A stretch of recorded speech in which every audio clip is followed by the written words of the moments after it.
Hey, how we doing? It's Rob from Upstart Epoxy. What are we gonna do? We are gonna take this piece of plywood and we are gonna cut it to size and make a custom size form for an epoxy ribbon resin table that's really not gonna be a river. It's gonna look like these slabs are floating in water.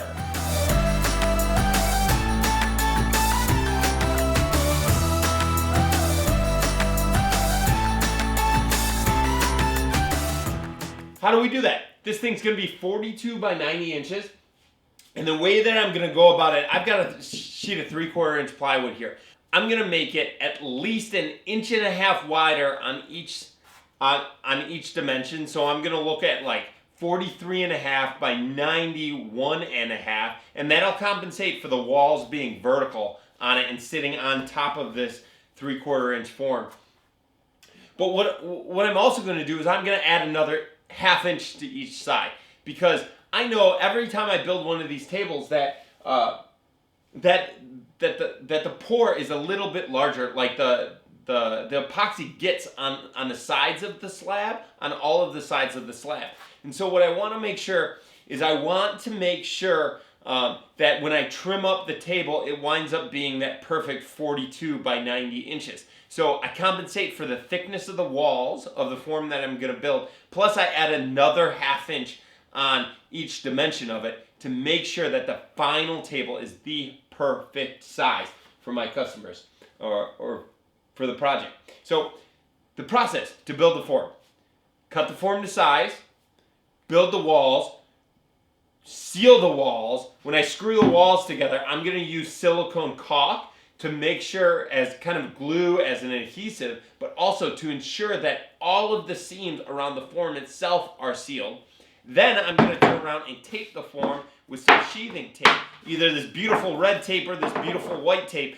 Again, this is going to be a 42 by 90 inch table, so I'm going to measure 90 inches here to represent the side of the final piece, but we don't want 90 inches. We want another 1.5 inches to compensate for the size of the thickness of the plywood that I'm using, and then I'm going to add another 1/2 inch to it. So we're actually going to make this form base 92 inches.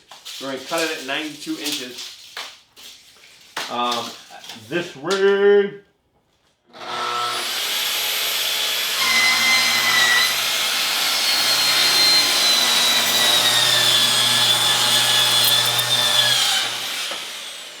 No matter what, we do not want this thing to leak. The worst thing when you're working on an epoxy table is all of a sudden you built this beautiful form, you mixed the perfect shade of epoxy, and then all of a sudden it starts to leak. And then you gotta wake up like every hour with the buckets underneath the leaking spots. You know, you gotta watch it all day long, come back every hour, dump the epoxy back in. Hopefully you find and you pour it in at that exact perfect time where it hits a gel enough state where it clogs up that little hole, that little pin-sized hole that it leaks through. You just want to be extraordinarily careful not to have any leaks. So we build the form, we caulk the form, we make sure that's watertight. We put Tyvek tape on top of that, again, to make sure it's watertight and so it doesn't seep into the plywood. All of that is our preventative measures to make sure this thing does not leak on you.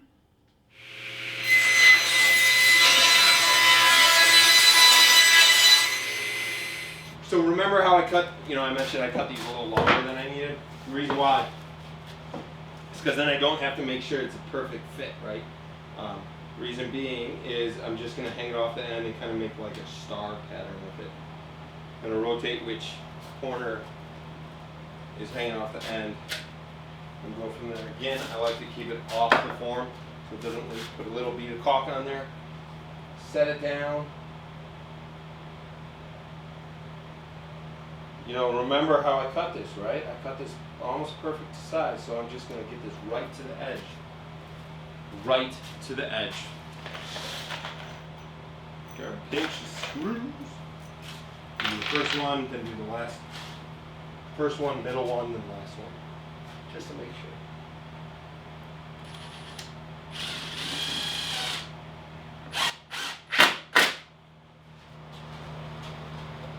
I am just super paranoid that these things leak. Do not let them leak.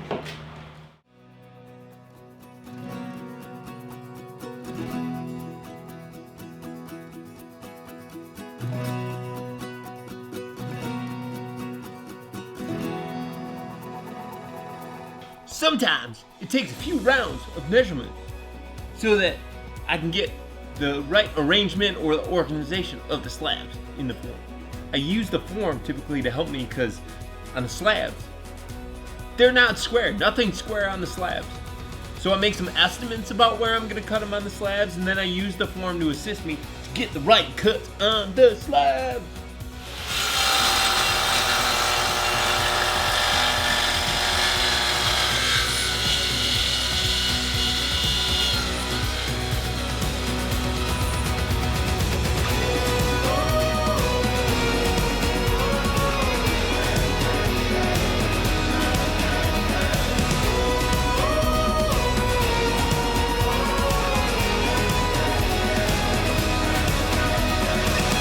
All right, we are ready we've got the form all set and ready to go. We've got slabs in there. We have put a seal coat on them. It's really tacky, so we are ready to measure for the deep pour. So we're gonna measure one more time for the deep pour, then we're gonna do a little bit of calculations and I'll run through how I do that with you, and then we'll mix up the epoxy, secure the slabs, so that they don't go swimming in the epoxy when I pour it or floating in the epoxy. We don't want that. And then we're gonna do the deep pour. Yeah, all right. When I go ahead and measure how much volume I'm going to need in epoxy, I take a look at it and I wanna look for 3 different kinds of shapes: triangles, trapezoids, and rectangles. I use those 3 shapes, I use those 3 area calculations to get the amount of epoxy that I am going to need.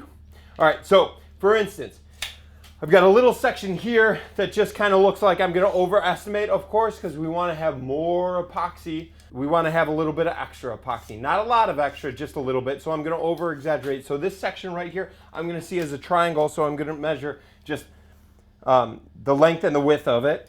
I'm gonna take the widest length, so that's about 4.5, or that's the width, 4.5, and that'll be about 30. And then I'm gonna turn around and just write it down real quick. What did we say? 4.5 times 30. That will give us the area of that rectangle. Then we're gonna go here. We're gonna grab this big old rectangle in this big old space. Now, we're gonna take all of those things, we're gonna add them together, and then we're gonna multiply it by the depth of the pour that we're gonna do.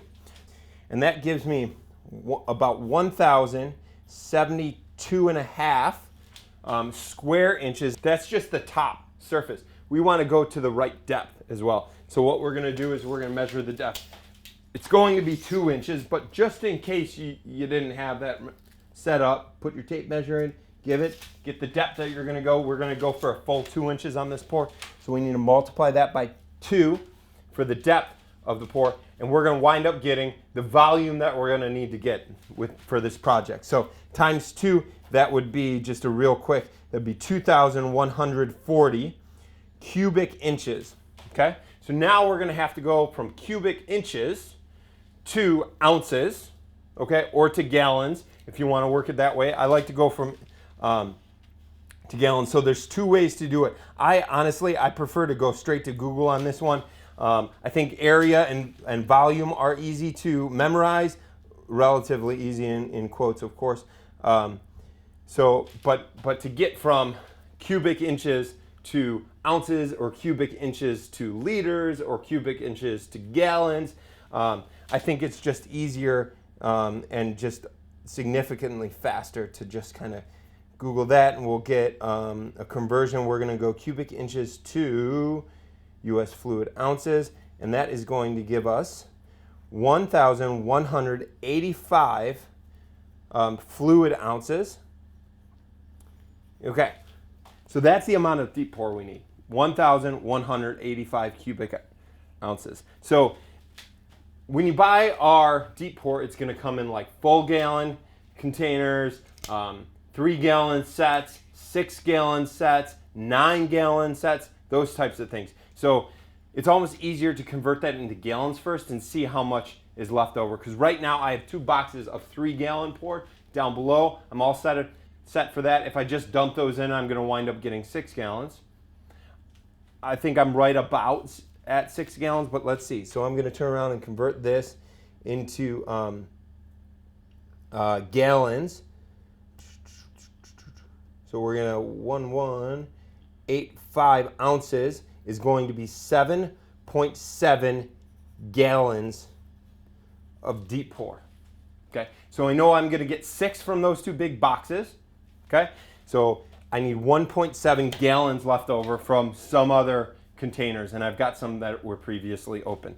But again, I need to do this in a 2-to-1 ratio. So I'm gonna go back and change 1.7 gallons back into ounces, so it's easier to calculate with the mixing containers that I have, because we wind up having ounces on those, on the sides of those. So it's 261 ounces. So we're going to take 261, divide it by 3, and that's 87 for each part. So we're dividing it by 3 to get it split it into 3 parts. Since it's a 2-to-1 ratio, that represents 3 parts. So we're going to take 87 of part A, 2 parts of that. So it's going to be like 160 ounces for that, and then 80 ounces for part B. Okay? Cool. So 160 ounces of part A, 80 ounces of part B, plus the 6 gallons that we're going to need. Okay?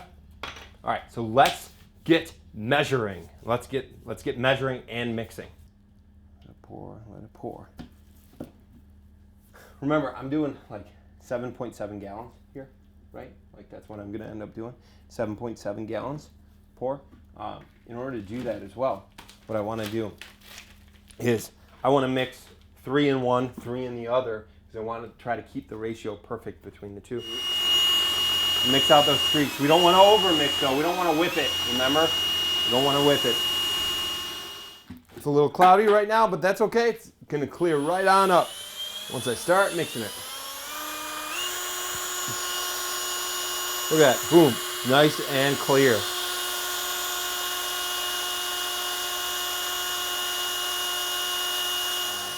We're going for an opaque black on this. So it's okay. We're going to put it in it. We're going to mix it together. We're going to get a perfect mixture. Again, perfect consistency. So here we go. We're going to go ahead and drop some in here, and then we're going to mix it. It's going to look awesome. Doesn't take a whole lot. Okay, we'll do this one, and then we'll go back and do the other one after this one's mixed. So here we go. Check this part. This is my favorite part. Watch. So awesome. Look at that pigmenting charge. It's able to do that because the epoxy is crystal clear and the pigment is super, super potent. Look at how dark that gets so fast.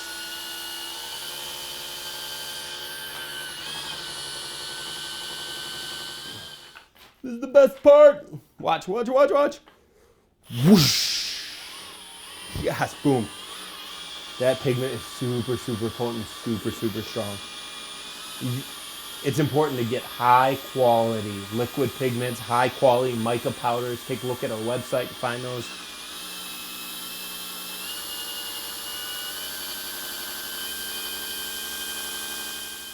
Here.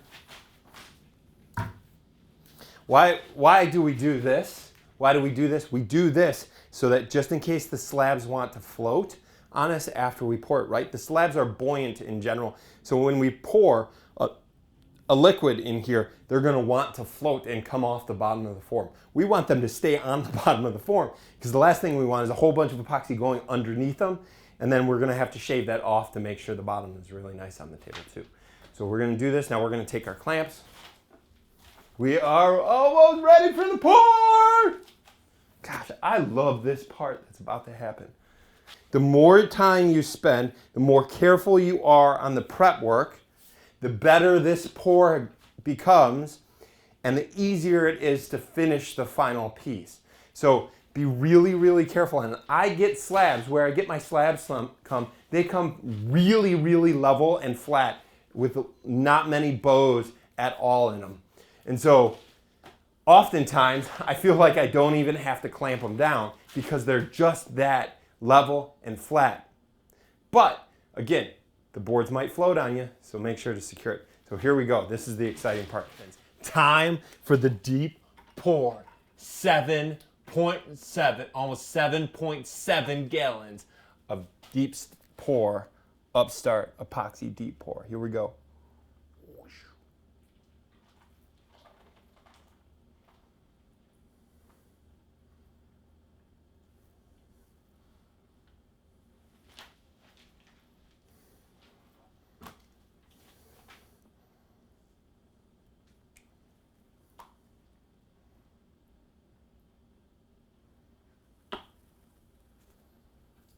So awesome.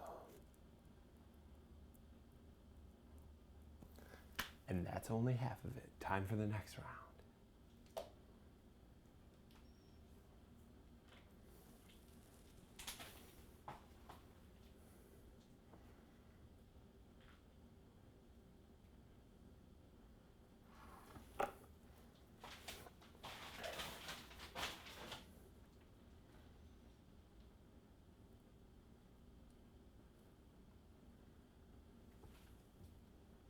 When you buy Upstart Epoxy Deep Pour or even Super Glass, you get a nice scraper to help you get it off the sides. Get it into the spots where it's supposed to be. Scrape it on it.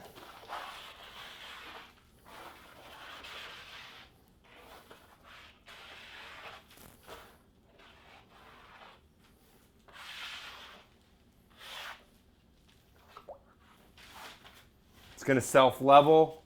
So each one of these gaps is going to wind up filling itself evenly anyways.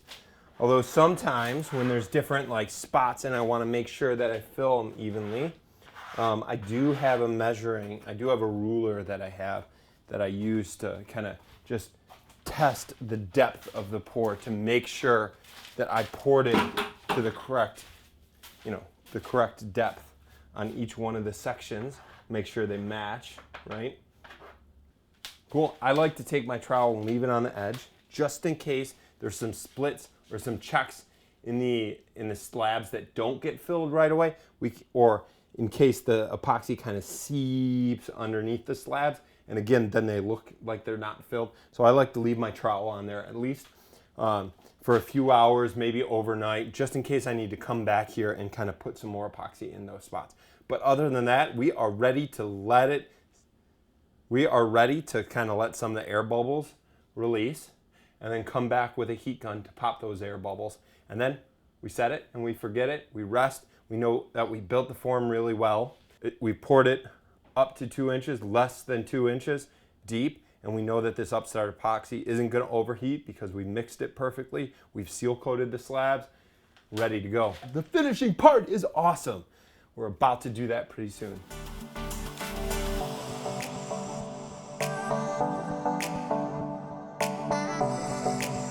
By the way, how much seal coat do you need? You need about 1 ounce of epoxy per square foot. I've measured it and it looks like this table's about 28 square feet. So that's how much epoxy I'm gonna mix.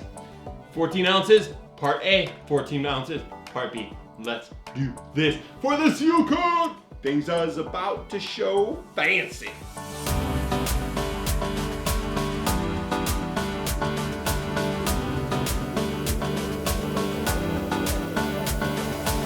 I want to show you this beautiful floating slab resin river table. We spent a ton of time making this beautiful piece. We have deep pour it at a 2-inch level, and we finish it off with Upstart Epoxy Super Gloss tabletop epoxy for this perfect, beautiful, amazingly finished dining room table. Take a look at this video to see the full process on how we built this thing. But wait, take a look.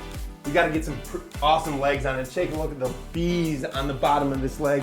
Customer's name starts with the B, so we've got some beautiful legs for this beautiful table. Check out the process and hit the subscribe button, turn on notifications, and smash the like.